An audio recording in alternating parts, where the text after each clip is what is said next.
Kapag nagkaroon ng redundancy sa inyong opisina o kaya retrenchment o kaya nag-install sila ng labor saving device o kaya may closure ng business operations. Authorized causes ang tawag doon, pwede ka ring tanggalin ni employer. So, yun ang mga paraan na nakalagay sa labor code para ikaw ay tanggalin ni employer sa trabaho. Pero alam mo ba, na hindi lang sa employer ang pwedeng mag-terminate ng employment contract mo. Pwede ring i-terminate na employee ang kanyang employment contract. Paano? Through voluntary resignation.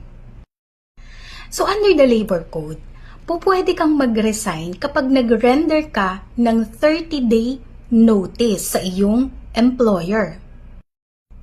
Siguro karamihan sa inyo gusto nyong malaman, pwede ka bang mag-resign na wala yung 30-day notice?